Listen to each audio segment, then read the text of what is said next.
Bubi_Buy. Kapan pengamen-pengamen di pantai dibubarin sama Jukirmin?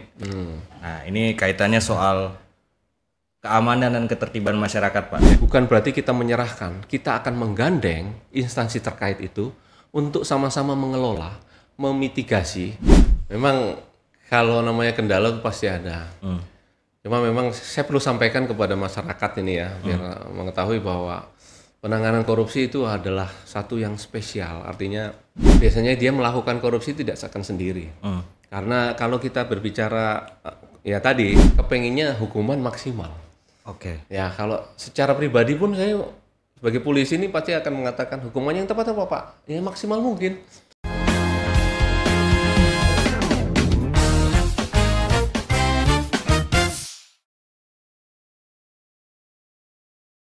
Selamat siang, Semeton Insight.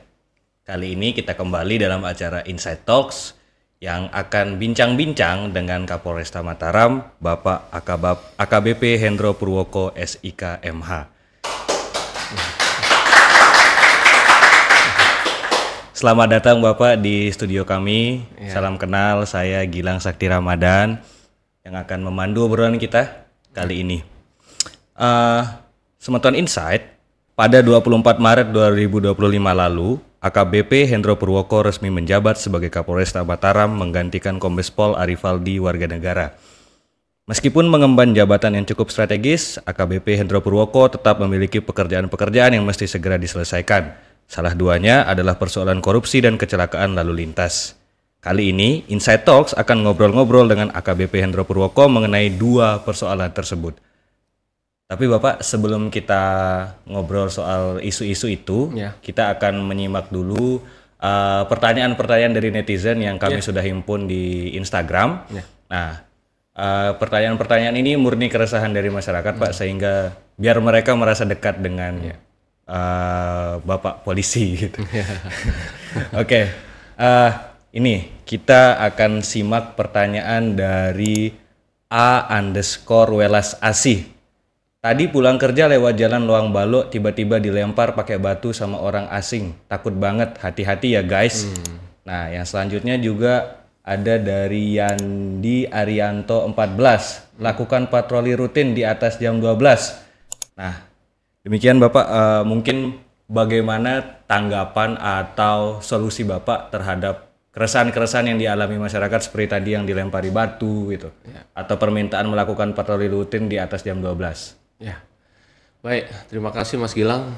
Terima kasih sudah diberikan waktu ini di podcastnya Lombok Insight ya.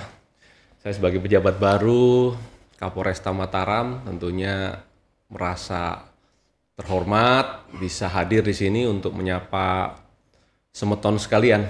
Ya, karena ini saya adalah mungkin secara dinas Kapolres saat ini, tetapi sebelumnya saya tahun 2006 terakhir atau dari tahun 1999 saya pernah berdinas di Lombok ini.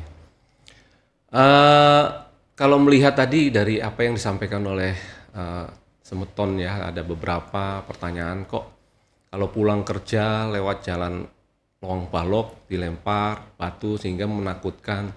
Kemudian ada patroli ya, patroli kalau bisa di atas jam 12.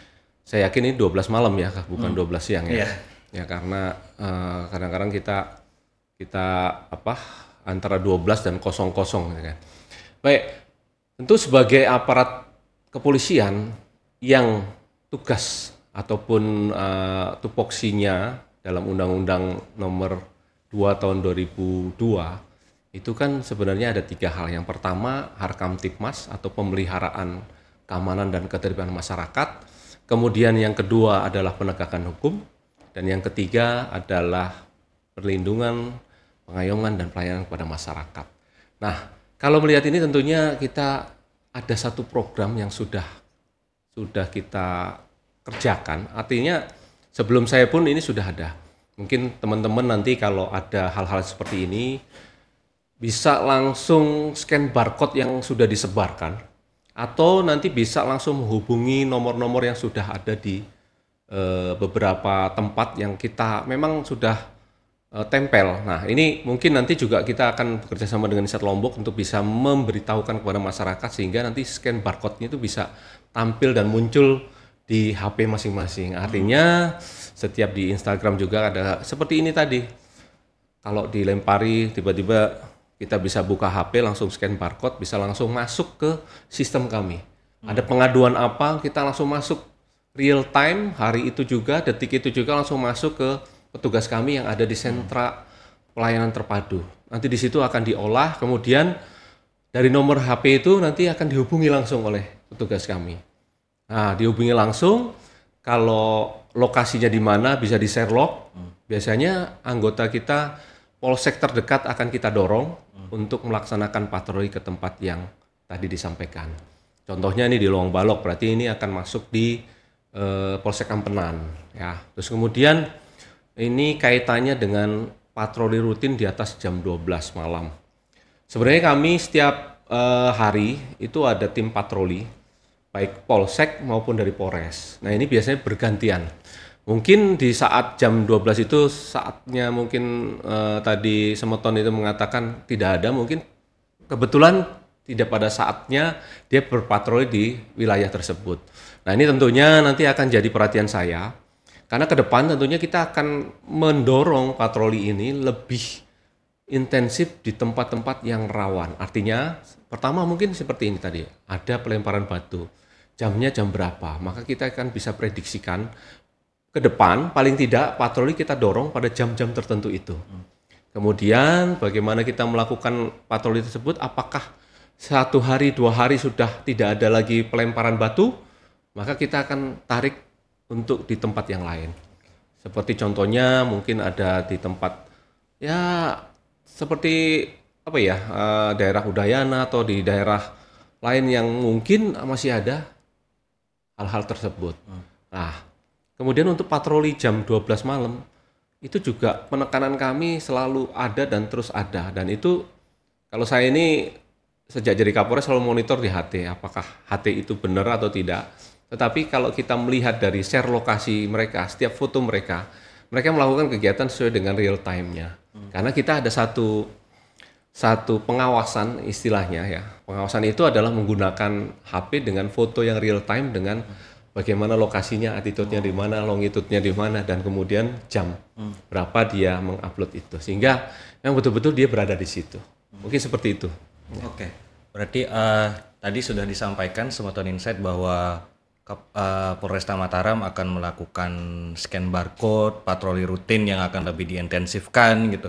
Itu untuk menjawab keresahan-keresahan masyarakat ya Pak ya? Iya. Kita beranjak ke pertanyaan selanjutnya Pak. Dari Bubi_Buy. Kapan pengamen-pengamen di pantai dibubarin sama Jukirmin?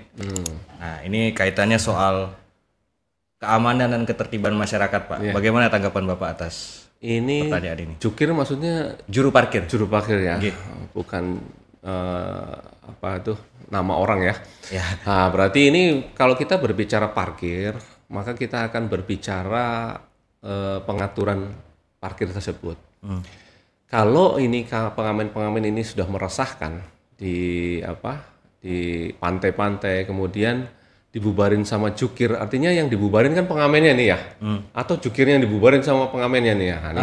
Jukir dan pengamennya. Oh, jukir dan pengamennya, berarti dua hal yang sama-sama mau dibubarin ini. Ya? Oh iya, saya kira.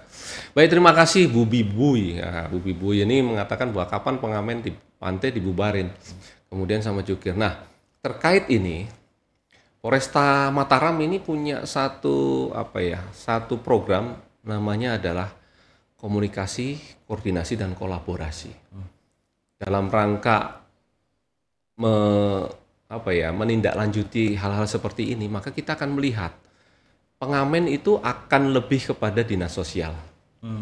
Kemudian jukir ini akan lebih kepada dinas perhubungan. Tetapi bukan berarti kita menyerahkan, kita akan menggandeng instansi terkait itu untuk sama-sama mengelola, memitigasi.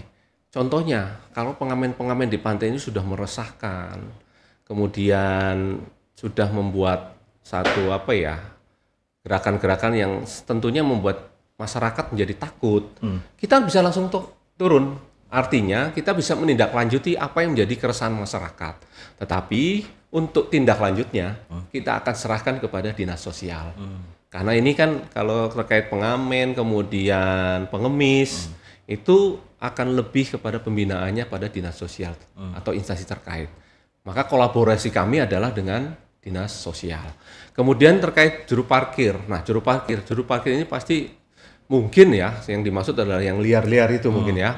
Dengan memungut, dengan meminta imbalan parkir mungkin tidak sesuai dengan yang ditetapkan. Nah, ini juga kami pasti akan menggandeng kepada dinas perhubungan atau dinas terkait yang sudah ada untuk sama-sama kita turun memitigasi hal-hal seperti ini supaya tidak terjadi satu gejolak lain. Karena kalau kita berbicara juru parkir liar, kadang-kadang ini akan terjadi perebutan lahan.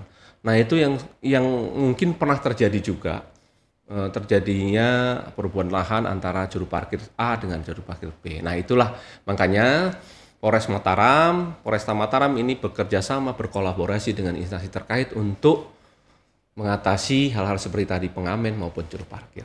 Oke, berarti terkait permasalahan ini akan menggandeng organisasi perangkat daerah yang sesuai dengan tupoksinya ya Pak? Iya, betul. Ya, demikian teman-teman, kita lanjut ke yang selanjutnya Pak. Dari _lalu AK, mohon izin Pak Kapolres, bersihkan kota Mataram ini dari peredaran narkoba. Yang selanjutnya ada dari Dimas.Zulkarnain, tolong berantas narkoba dan judi online sampai ke akar-akarnya. Nah, ini sepertinya permasalahan yang sudah sangat akrab di telinga Pak Kapolres. Nah, bagaimana tanggapannya Pak soal ini? Ya, terima kasih. Ini adalah salah satu program saya juga, artinya kita juga mau bersih-bersih Mataram ini dari peredaran narkoba. Dan bahkan tadi malam pun kita sudah lakukan satu giat dari Sat Narkoba, ada puluhan remaja yang sudah kita jaring dan saat ini sedang menjalani tes urin ya.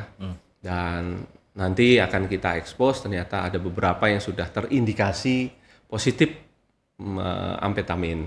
Nah, artinya nanti kita akan proses atau kita akan lakukan kerjasama dengan BNN untuk rehabnya atau seperti apa.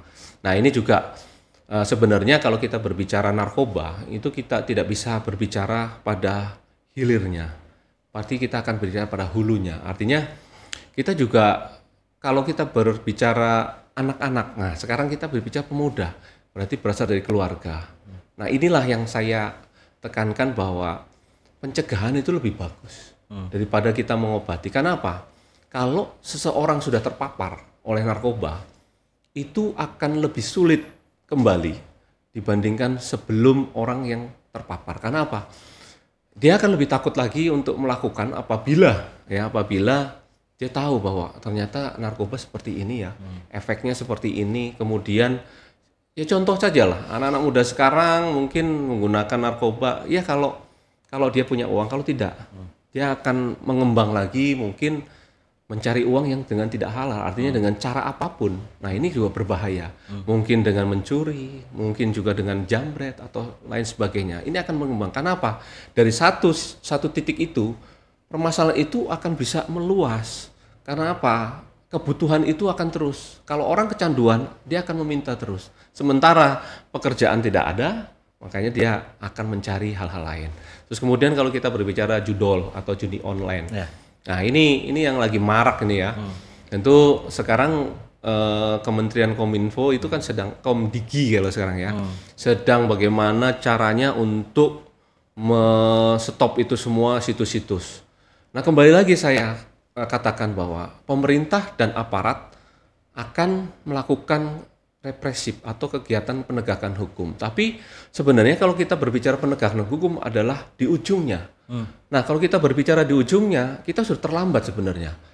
Lebih baik kita bagaimana pencegahannya. Pencegahannya yang dilakukan oleh Komdigi salah satunya adalah bagaimana menghapus situs-situs itu. Kemudian bagaimana dengan kita, peran Polri.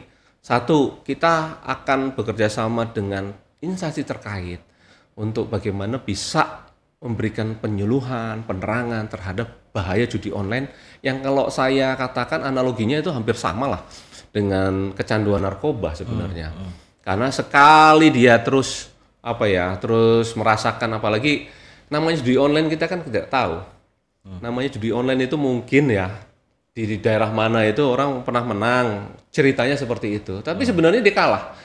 Karena satu kali menang dia akan kalah ratusan kali sebenarnya. Itu yang tidak dirasakan oleh masyarakat sebenarnya. Karena sekali dia menang, istilahnya ada istilah kalau kita itu jaga pelanggan. Supaya pelanggan semakin senang, itu kan dikasih menang, kasih menang. Lah namanya online itu kan bisa diatur. Namanya program itu yang buat manusia kan begitu ya. Tapi kan dia tidak merasakan itu. Oh, saya pernah menang nih. Nah, dengan pernah menang ini dia terus akan kecanduan itu. Padahal dia sedikit-sedikit dikalahkan. Ternyata setelah menumpuk utangnya akan banyak. Nah, kemudian akhirnya terjeratlah yang namanya pinjol. Ya, terakhir akhirnya jadi benjol kan gitu ya kepala kita. Nah, itu yang saya katakan bahwa waduh, ini akan sama dengan narkoba ya. Gitu. Ya, jadi begitu Semeton Insight sudah cukup rinci dijelaskan oleh Pak Kapolres. Kita akan bahas soal kasus-kasus yang tengah ditangani oleh Polresta Mataram, Pak. Ya. Dalam beberapa waktu terakhir, Polresta Mataram tengah aktif mengusut kasus-kasus korupsi. Salah duanya adalah dugaan tindak pidana korupsi pengadaan masker dan penyewaan alat berat di lingkup pemerintah Provinsi NTB. Nah, banyak yang ingin tahu, Pak, saat ini berapa banyak sih kasus korupsi yang tengah Bapak usut dan bagaimana perkembangannya? Baik, terima kasih. Ini karena kasus korupsi ini kasus seksi ya. Karena setiap kali pasti dimanapun saya berada selalu ditanyakan nih, bagaimana penanganan kasus korupsi Pak? Ini ya ini. Jadi saya mau jelaskan di sini bahwa saat ini Polresta Mataram ini tengah mengusut ada dugaan korupsi ada 4 kasus. Oh, 4 kasus. 4 kasus. Di antaranya yang pertama adalah pengadaan masker tadi. Terus kemudian yang kedua adalah korupsi pengelolaan penyewaan alat berat yang ada di Balai Pemeliharaan Jalan Provinsi. Kemudian juga yang ketiga adalah korupsi pengelolaan dana desa. Ini alokasi dana desa tahun 2018-2019. Kemudian juga ada kita itu satu adalah OTT atau operasi tangkap tangan terkait dengan pemerasan dalam jabatan. Ini sedang kita tangani 4-4-nya. Ya. Siap. Bapak, kami kerap kali mendapatkan komentar di kolom Instagram mengenai tanggapan-tanggapan mereka atas perkembangan-perkembangan yang tengah dilakukan oleh pihak kepolisian, Pak. Sebagai Kapolresta Mataram yang baru, bagaimana strategi Bapak dalam menuntaskan kasus-kasus korupsi ini gitu? Iya. Memang kalau seorang manajer atau pimpinan itu pasti kan akan ditanyakan bagaimana sih strateginya ke depan. Kita akan mengatakan bahwa yang pertama strategi itu saya akan berbicara dulu bagaimana pendekatannya. Pendekatannya itu apa yang mau kita lakukan? Pendekatan yang sistematis kah? Pendekatan yang transparan atau dengan kolaboratif? Kalau saya mengatakan itu harus kita lakukan bersama-sama. Artinya bahwa pendekatan yang saya lakukan adalah sistematis, transparan dan kolaboratif. Karena kalau kita berbicara korupsi itu penindakan terhadap korupsi tidak bisa juga kita mengandalkan kemampuan kita sendiri. Artinya juga kita harus kolaboratif. Kolaboratif itu dalam rangka penegakan hukumnya ya. Jangan sampai nanti tanda kutip kolaboratif sama-sama untuk ini kadang-kadang kan kolaboratif ini ada satu yang negatif yang dia. Tapi bagi saya kolaboratif itu adalah bagaimana kita kerjasama. Nah, kemudian yang pertama tentu saya harus menguatkan. Karena kita penguatan ini adalah pada satuan reserse, utamanya adalah pada satuan tindak pidana korupsi yang ada di Polresta Mataram. Kita akan memperkuat satuan tersebut dengan mungkin personil-personilnya. Artinya kalau kita berbicara penguatan, kita akan berbicara kepada SDM.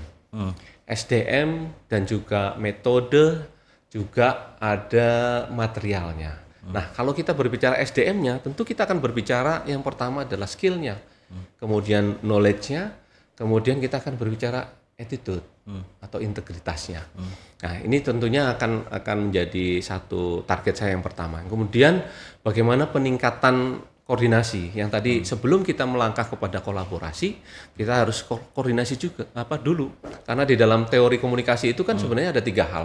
Yang pertama kita komunikasi, yang kedua koordinasi, baru kita akan lakukan kolaborasi. Nah, ini tentunya dengan APIP. Nah, APIP itu adalah aparat pengawasan internal atau intern yang sekarang itu sudah ada sebenarnya, ada di tiap provinsi juga ada, bahkan kepolisian pun ada.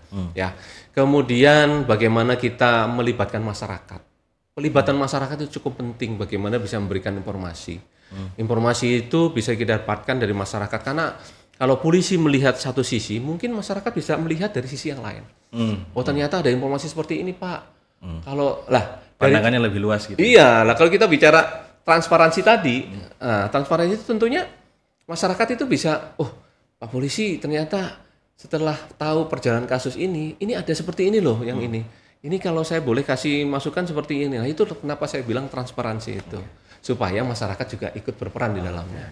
Nah, bagaimana masyarakat berperan? Kita tadi sudah mengatakan bahwa mau jalur apapun yang kita ada di saluran-saluran kita resmi, yang penting resmi, yang masuk ke Polresta, silahkan.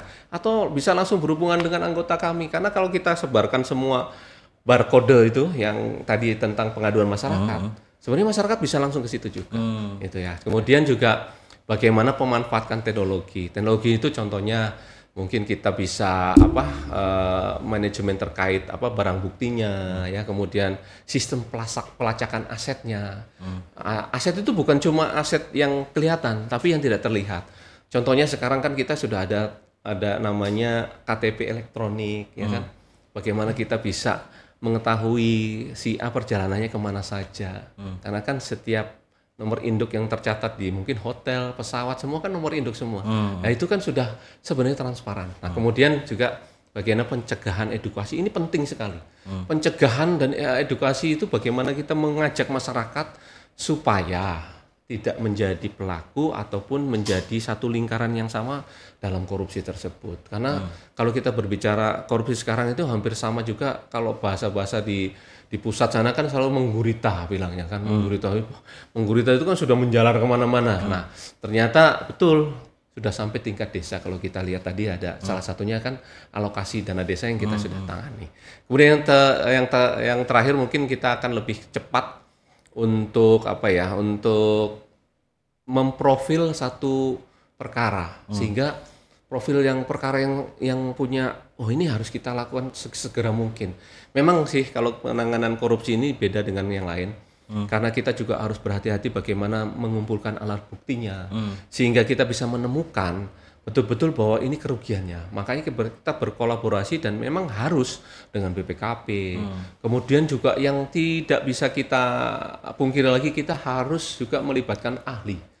Baik ahli bahasa, kemudian ahli keuangan, dan lain sebagainya yang bisa melengkapi alat bukti tersebut. Karena salah satunya adalah keterangan ahli. Oke. Ya. Nah, ini pembahasannya dari tadi udah lumayan berat ya Pak, kita ngopi lah dulu. Boleh. Coba minum dulu Pak. Ya, saya dari tadi juga sudah ngelirik kopi ini Mas Gilang. Kopi dari MVP Pak. Wah, hello enjoy. Wah ya, hari ini sih kita harus enjoy aja. Oke. Oke Pak, lanjut lagi. Ya. Berkaca dari 4 kasus dugaan korupsi yang tengah diselidiki oleh Polresta Mataram, apa yang menjadi kendala kepolisian dalam mengusut kasus-kasus ini Pak? Gitu. Biasanya kan ada tuh kendala-kendala yang dihadapi atau calon tersangkanya itu tidak mau memenuhi panggilan atau itu silakan Pak. Bagaimana tanggapannya? Memang kalau namanya kendala itu pasti ada. Cuma memang saya perlu sampaikan kepada masyarakat ini ya, biar mengetahui bahwa penanganan korupsi itu adalah satu yang spesial. Artinya pasti ada kendala. Nah, kadang-kadang masyarakat kan ngomong, polisi masa nggak bisa sih kalau begitu? Apa sih kendalanya nggak bisa dianu? Ternyata ada, dan itu memang selalu ada setiap penanganan perkara apapun. Jangankan korupsi, penanganan perkara kriminal yang murni pun tetap aja ada kendala. Nah, kalau di dalam korupsi ini tentunya ada kendala utama, yang paling utama. Yang pertama adalah minimnya bukti awal. Oke. Iya, karena kalau kita mengajak kepada korupsi ini kan kejahatan yang terorganisir kan. Biasanya dia melakukan korupsi tidak akan sendiri. Karena kalau kita berbicara ya tadi salah satunya kolaborasi untuk bersama-sama melakukan korupsi itu kan dia akan dari mulai awal sampai akhir ada perencanaan sampai terakhirnya itu pasti ada orang-orangnya. Karena apa?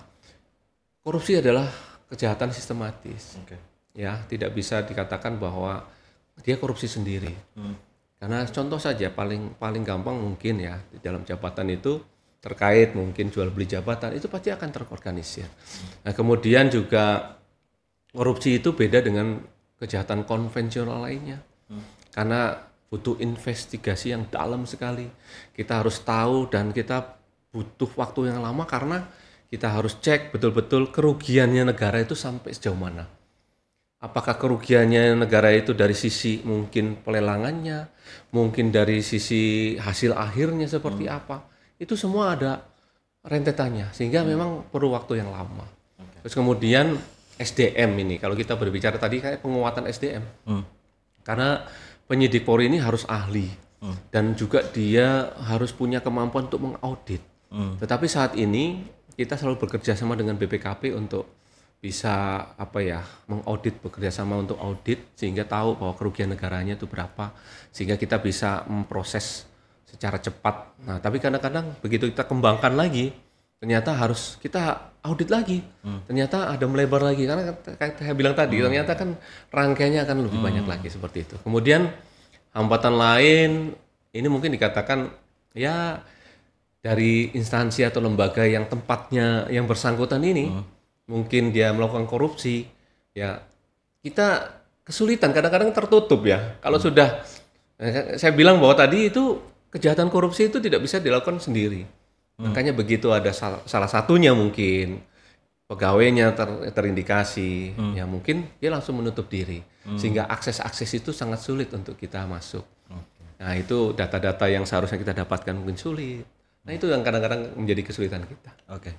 Jadi begitu ya, Smooth Insight, ternyata kasus korupsi ini rumit sekali dan tersistemasi gitu. Jadi kepolisian juga seperti kadang-kala kewalahan ya menanganinya, Pak ya.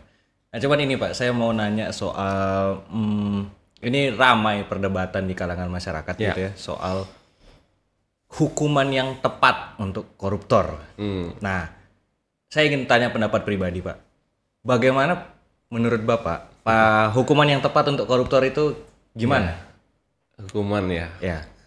Sebagai aparat penegak hukum itu sebenarnya kalau kita berbicara kan kepenginnya hukuman maksimal. Ya, kalau secara pribadi pun saya sebagai polisi ini pasti akan mengatakan hukuman yang tepat apa Pak? Ya maksimal mungkin. Karena kalau mungkin melihat perjalanan kasus itu, seandainya divonis mungkin secara putusan ya, artinya tidak sesuai dengan harapan kita sebagai penyidik itu ya, kadang-kadang kita ngomong, loh kok segitu ya, padahal kita udah capek lama-lama kita nyidik berbulan-bulan, bahkan ada yang sampai tahun itu hanya untuk menyidik satu perkara kasus korupsi, tiba-tiba begitu diputus mungkin. Tapi kan kita tidak bisa juga menyalahkan aparat penegak hukum lainnya karena kita terhubung atau menjadi satu wadah criminal justice system. Ya ada di situ Polri, di situ ada juga jaksa. Setelah nanti Polri melakukan BAP, dia akan menaikkan ke dalam tahap selanjutnya itu kepada jaksa untuk penuntutan. Dari penuntutan nanti diajukan kepada hakim untuk di pengadilan. Nah, itu juga hakim akan melihat ada beberapa pertimbangan-pertimbangan. Nah, itulah yang harus kita sadari bahwa ternyata hukuman yang kita maksud kepengen maksimal ternyata tidak sampai, yaitu sudah menjadi ranah yang lain. Kemudian sebenarnya kalau secara pribadi sih pengennya ya bagaimana aset-aset itu bisa kembali total, artinya aset yang mungkin dibawa oleh si koruptor itu bisa betul-betul 100% dikembalikan. Jadi yang jadi aset yang kita sita asetnya, kemudian mungkin ada denda finansialnya, kemudian juga ada pembayaran uang pengganti yang lebih besar ataupun digandakan, sehingga ada istilah kan di luar sana bagaimana memiskinkan koruptor gitu ya. Ya mungkin seperti itu. Dari pengalaman Bapak, apakah itu mungkin, Pak? Bisa mungkin. Karena sebenarnya kalau kita berbicara di Indonesia ini, desakan untuk bersama-sama memerangi korupsi kan besar. kalau kita berbicara dukungan artinya masyarakat sangat mendukung. Nah, bagaimana melihat bahwa dukungan masyarakat yang besar itu menjadi kekuatan kita, sebenarnya begitu ya.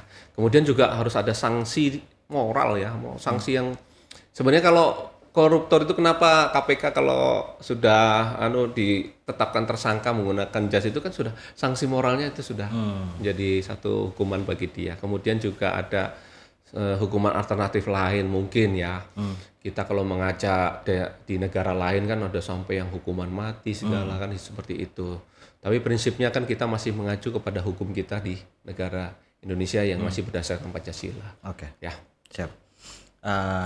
Ini juga Pak yang jadi pertanyaan, ada stigma bahwa masyarakat itu terkadang seperti kesulitan, dia melihat bahwa polisi kesulitan mengusut kasus korupsi gitu. Iya. Nah, ada pertanyaan, bagaimana Bapak bisa meyakinkan masyarakat sipil bahwa aparat kepolisian khususnya Polresta Mataram terbebas dari intervensi oknum-oknum yang tidak ingin suatu kasus korupsi itu terungkap. Iya. Itu biar independen gitu. Gimana Pak? Ya, memang itu banyak sekali pertanyaan begitu ya. Apalagi di awal jabatan saya ini banyak masyarakat, tokoh masyarakat juga menanyakan hal yang sama. Mungkin apalagi semeton-semeton ini kan banyak juga kan bertanya-tanya. Gimana sih Pak Kapolres biar kita tahu bahwa tidak ada intervensi, tidak ada ini. Pertama tadi saya katakan bahwa harus transparan. Kita akan transparansi terhadap bagaimana penyidikan kasus tersebut. Sehingga masyarakat tahu, oh sekarang ini ternyata penyidikan kasusnya sudah sampai sekian nih. Nanti bisa tanyakan, atau kita juga nanti bisa sampaikan bagaimana perkembangan kasusnya. Melalui SP2HP kepada terlapornya ya atau kepada pelapornya, pengadunya. Nah, ini juga terus kita gelorakan sehingga transparansi ini termasuk bagaimana kita itu update penanganan kepada publik tadi. Kemudian yang kedua mungkin perkembangannya juga harus disampaikan ke publik. Makanya kan kita juga ada namanya humas di Polres ya sebagai corongnya. Itu juga kita mainkan perannya di situ. Kemudian juga pastikan bahwa tidak ada yang ditutup-tutupi.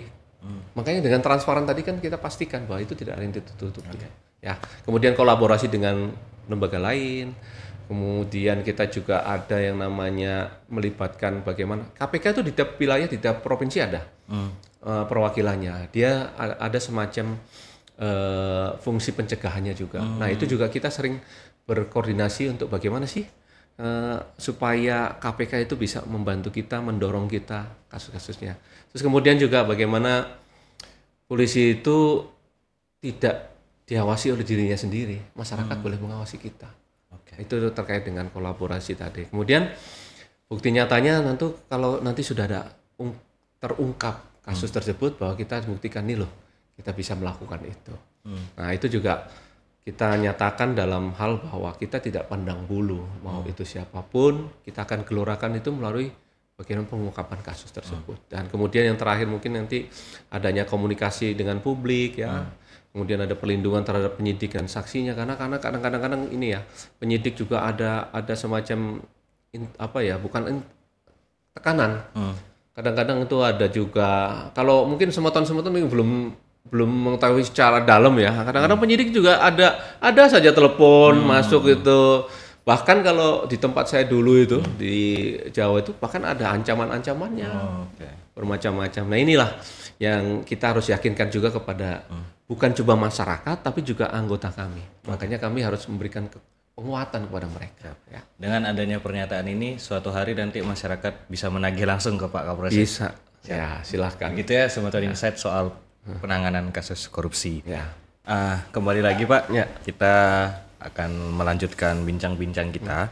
Semeton Insight, apabila menengok biografi dan perjalanan karir Pak Hendro, ia adalah seorang polisi yang berangkat dari Satuan Lalu Lintas. Benar ya Pak ya? Beberapa kali.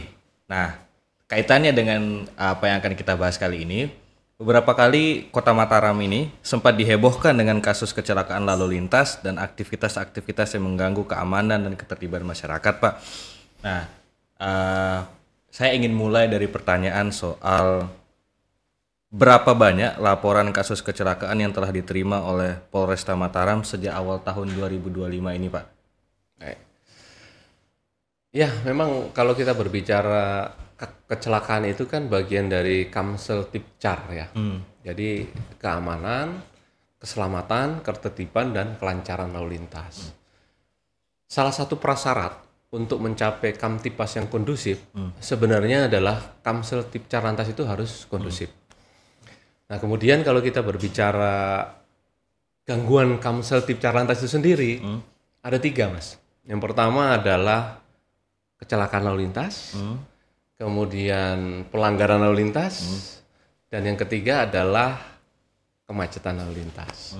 Nah, ini yang dimitigasi oleh polisi lalu lintas. Nah, kemudian berangkat dari situ tentunya saya selaku Kapolres yang baru ini, saya kemarin juga agak kaget begitu pas ada kecelakaan lalu lintas. Saya tanyakan, ada kecelakaan di mana? Di ini. Itu daerah rawan kecelakaan atau black spot? Ternyata itu adalah black spot. Artinya di titik itu, di daerah itu, di wilayah itu sering terjadi kecelakaan yang mengakibatkan fatalitas. Dan jumlahnya kalau kita dengan poin itu sudah melebihi 30. Artinya poinnya ya, bukan meninggalnya. Nah, itu ternyata ada di satu titik. Tapi kalau kita berbicara tadi ditanya bahwa berapa sih jumlah kecelakaan lalu lintas? Ternyata kasus laka lantas tahun 2025 ini sampai di awal tahun sampai dengan bulan Maret lah ya. Kalau kita bicara Maret, ternyata sudah ada 142. 142. Banyak sekali ya. 142 kecelakaan lalu lintas dengan rincian yang pertama adalah kecelakaan mobil. Mobil itu bisa mobil penumpang ya. Artinya kita bedakan dengan bis ya. Artinya mobil penumpang biasa. Itu 28 unit. Terus kemudian motor itu 170. Dan truk atau kendaraan barang itu ada 6. Bus itu yang terlibat itu ada 2. Kemudian pejalan kaki, bayangkan pejalan kaki itu ternyata ada juga yang kecelakaan di sini ya. Itu 9 orang. Ya, jadi dia ketabrak atau mengalami kecelakaan lalu lintas. Kemudian kalau kita merincikan lagi ternyata ada TNI Polri juga ada yang kecelakaan lalu lintas. Kalau kita berbicara dari manusianya itu ada 7 orang.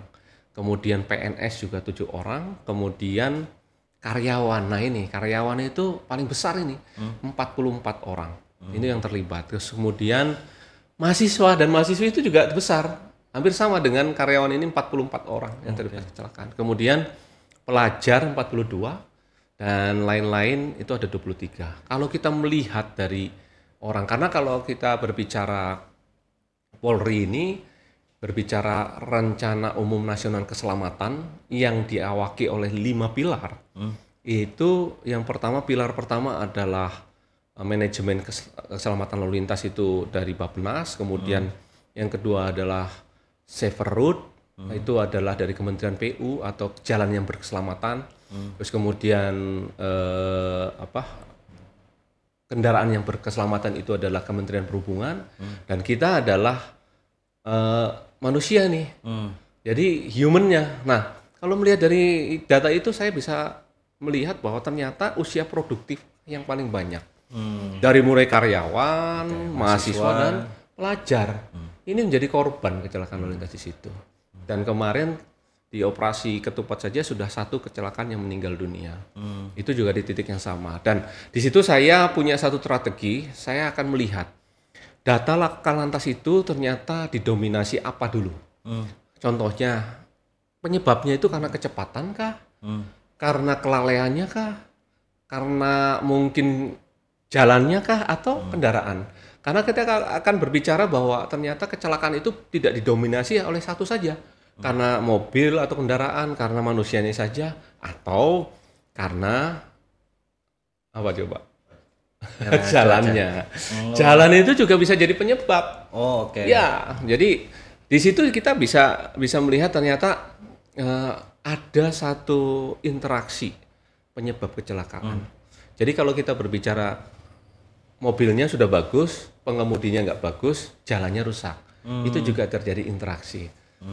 Nah, kemudian kalau ternyata mobilnya jelek, manusianya terampil, ternyata jalannya bagus. Ini juga bisa berbahaya.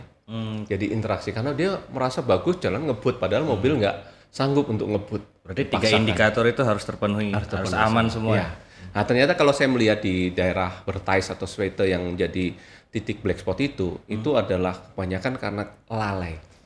Lalainya itu karena satu, dia itu jam-jam tertentu dia berusaha ngebut untuk melihat segera cepat sampai rumah, sehingga dia tidak mempedulikan apa ya namanya bagaimana dia harus mendahului kendaraan, bagaimana dia harus menepi, sehingga dia main serobot saja. Itu yang sering terjadi. Itu Mas. Oke. Sementara Insight jawabannya Pak Kapolres sangat teknis ya, sangat teknis dan berbasis data, jadi kelihatan latar belakang beliau dari satuan yang mana gitu. Oke. Nah kalau jawabannya tadi sudah sangat teknis, pertanyaan saya ingin sangat teknis lagi Pak. Masyarakat tuh selalu ingin tahu kan, karena mereka tidak tahu ya Pak ya. Ya. Bagaimana nasib kendaraan yang mengalami laka lantas itu Pak, terutama yang masih bisa dipakai. Nah itu mohon dijelaskan atau diterangkan kepada masyarakat Pak. Ya, ini terkait kecelakaan lalu lintas pasti kan melibatkan kendaraan ya. Artinya pasti ada kendaraan yang terjadi. Kalau kecelakaan manusia kan tidak diatur dalam undang-undang kan gitu ya. Berarti minimal di situ ada roda 2, ada roda 3 dan bahkan lebih dari roda 4. Nah tentunya nanti akan menjadi barang bukti yang akan disita oleh kepolisian. Nah sebagai barang bukti bahwa memang betul si A menggunakan kendaraan ini terlibat kecelakaan lalu lintas. Nah dalam perjalanannya tentu ini akan kita jadikan barang bukti sampai dengan ke pengadilan. Kalau itu sampai ke pengadilan artinya kita akan melihat apakah memang nanti dalam perjalanan sebelum sampai ke pengadilan dia bisa mengajukan. Nah ini, jadi masyarakat sebenarnya bisa mengajukan, namanya adalah pinjam pakai kendaraan bukti, kendaraan barang bukti.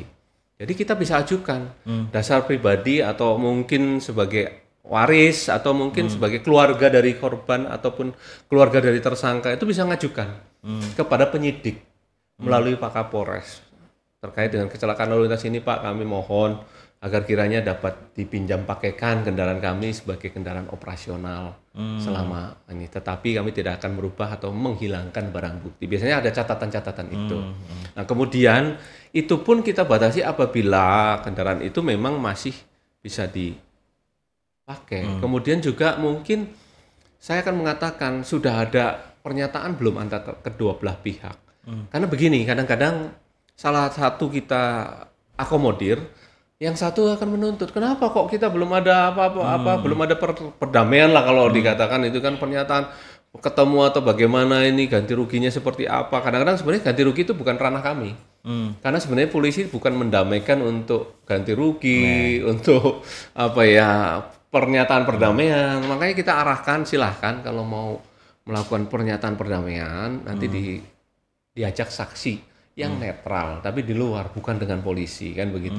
Untuk apa? Untuk memprasyaratkan salah satunya adalah bagaimana untuk pinjam pakai barang bukti tersebut. Jadi bisa sebenarnya masyarakat. Tetapi nanti kalau sudah diajukan kepada jaksa untuk penuntutan, dia harus si masyarakat itu atau semeton bisa surat ke kejaksaan atau ke pengadilan.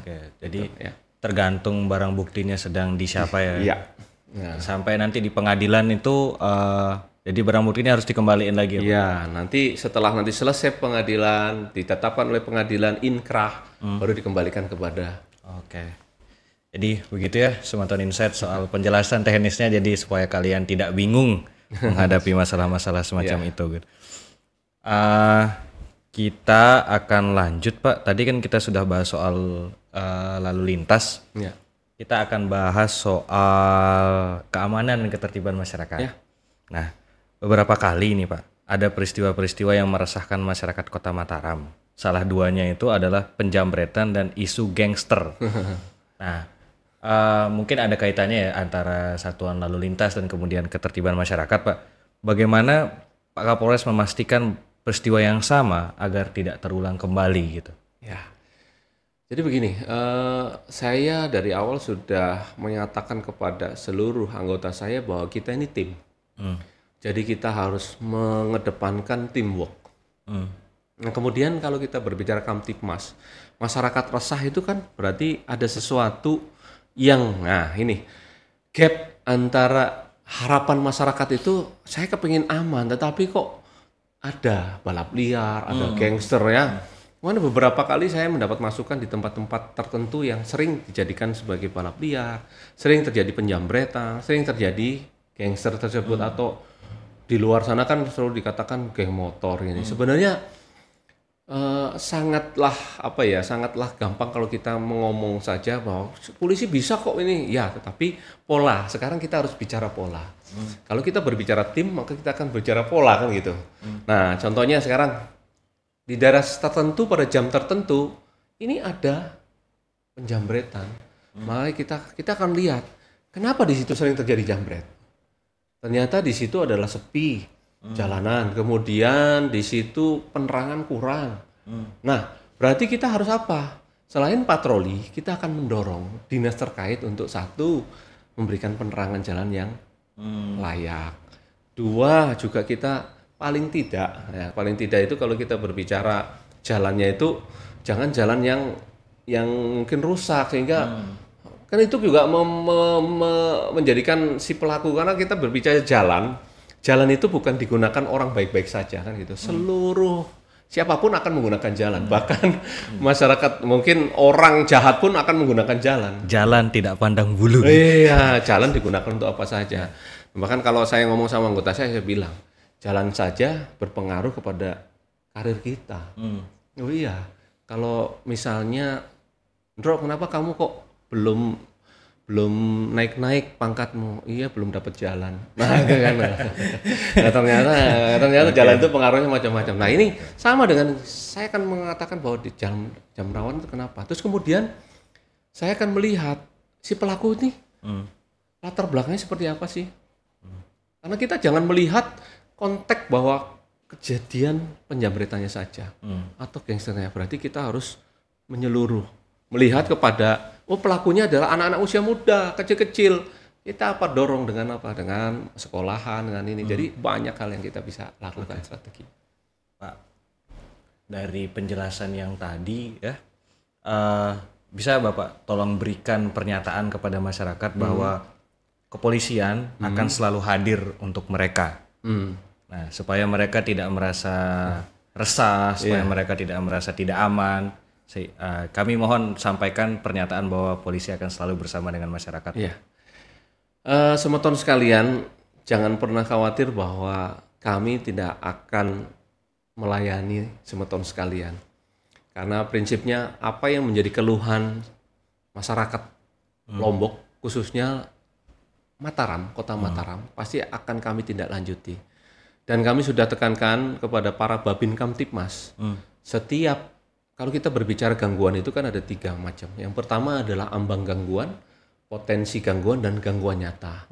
Kita berbicara ketiga hal ini, makanya kita akan melakukan 3 hal yang menjadi prioritas dari kepolisian. Yang pertama adalah preemptif. Kegiatan preemptif dan preventif itu pasti akan ada di potensi gangguan. Nah, tentunya pada saat masyarakat melaporkan kepada kita melalui saluran apa saja, mau IG, mau tadi yang barcode itu yang langsung diterima oleh anggota kami, itu akan kami tindak lanjuti secepatnya. Dan kalau masyarakat mungkin butuh apa iya sih, itu benar-benar tindak lanjuti, bisa kok berkunjung ke tempat kami, bahwa kami ini loh seperti ini. Kita akan memberikan contoh-contoh yang beberapa kali kasus yang langsung scan barcode, langsung masuk, kita tindak lanjuti. Dan ada mungkin waktu kemarin Ramadan itu kan banyak petasan ya, itu juga sarung. Perang sarung, balap lari gitu ya, balap lari. Itu juga kita langsung tindak lanjuti cepat, dan itu memang sudah menjadi program kita untuk mendekatkan diri kepada masyarakat. Oke. Berarti masyarakat diminta jangan khawatir ya Pak? Iya, jangan khawatir. Oke Pak, ini satu pertanyaan penutup soal ini, saya ingin ke Pak Hendro pribadi. Ya. Sebagai refleksi ya Pak. Apa yang hendak Bapak capai manakala dipercaya menjabat sebagai Kapolresta Mataram ini gitu? Ya. Ada nggak satu cita-cita yang jauh atau target gitu? Yang pertama tentu saya ingin menciptakan satu Kamtipmas yang kondusif. Artinya kondusif itu kan kita berbicara mendukung. Mendukung. Kalau kita bicara mendukung, artinya peran dari kita, peran dari masyarakat, peran dari stakeholder, itu kita sama-sama untuk menciptakan Kamtipmas itu menjadi kondusif. Karena kalau kita berbicara Kamtipmas itu sebagai goal, Kamtipmas yang kondusif itu goalnya, artinya tujuan kita, tujuan yang akan kita capai. Tapi paling tidak untuk mencapai ke sana, kita butuh strategi. Yang tadi kita katakan bahwa kalau berbicara visi dan misi, visi itu adalah mimpi kita. Mimpi kita kan pasti Kamtipmas yang kondusif.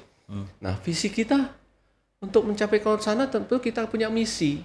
Nah, misi itulah yang saya tadi salah satunya bagaimana kita komunikasi, koordinasi, kolaborasi, baik internal maupun eksternal, itu kita perbaiki, kita optimalkan, kita kuatkan untuk mencapai goal kita adalah Kamtipmas yang kondusif. Siap. Makanya saya butuh tentunya dukungan dari semeton sekalian yang ada di Mataram ini. Ayo sama-sama dengan kita. Kita ini adalah bagian yang sama untuk bersama-sama menciptakan Kamtipmas yang kondusif. Terima kasih Pak Kapolres sudah bersedia meluangkan waktu untuk hadir ke Studio Insight. Terima kasih sudah menyaksikan Insight Talks. Jangan lupa subscribe YouTube Insight Lombok serta follow akun Insight Lombok di kanal media sosial lainnya. Sampai jumpa.